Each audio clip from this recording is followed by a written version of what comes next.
The 1920s is referred to as the Roaring Twenties because of the economic boom that took place. The 1920s was an age of dramatic social and political change.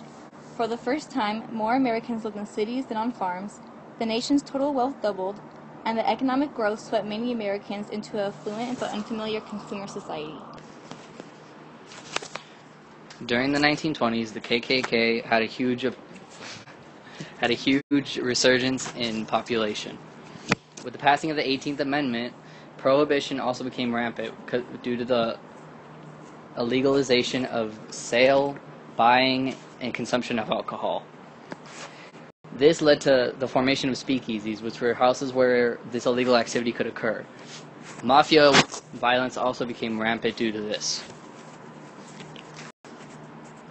The 1920s also saw a flourish in many types of art forms. Jazz became popular, dancing was more and more wildly expressed, and Art Deco was created. Movies in the 1920s were also originally black and white and had no sound. However, with technological advancement, they eventually came to have color and noise.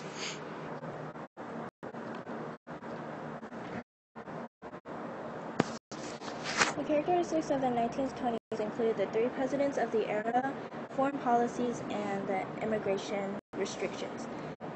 Warren Harding was an intellectually weak human being and was unfit for the job. When Calvin Coolidge took over office when Harding died, he won much popularity for being the opposite of Harding. His famous saying, "The business of America is business," began to shape the new philosophy of the new Republican era. And Herbert Hoover believed in an associate state where the government encouraged voluntary cooperations with corporations, workers, farmers, and small businesses. Foreign policy included Pax Americana.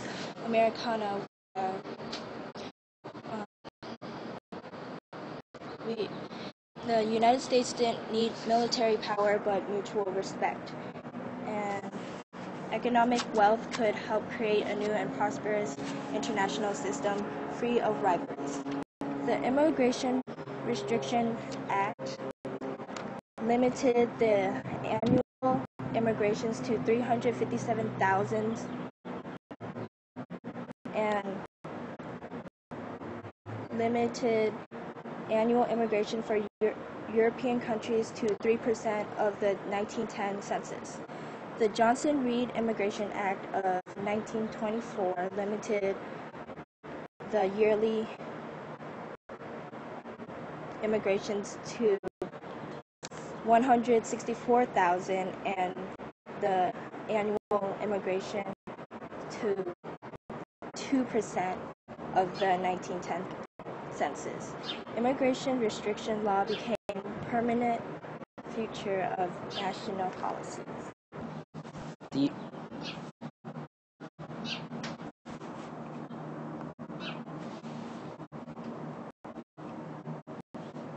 The U.S. emerged as the strongest economic power in the world after World War I.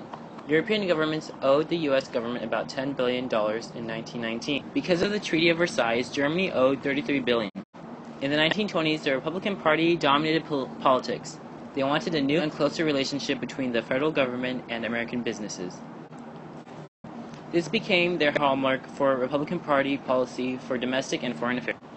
Black Tuesday, known as the stock market crash, began on October 29, 1929, the most devastating stock market crash in U.S. history. The prices for stock were too high, far higher than they were really worth.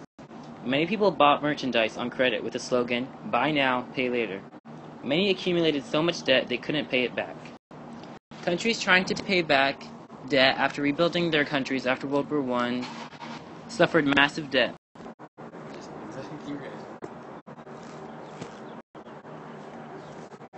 Many Americans were uncomfortable with this new urban mass culture. For most, the 1920s brought more conflict and celebration.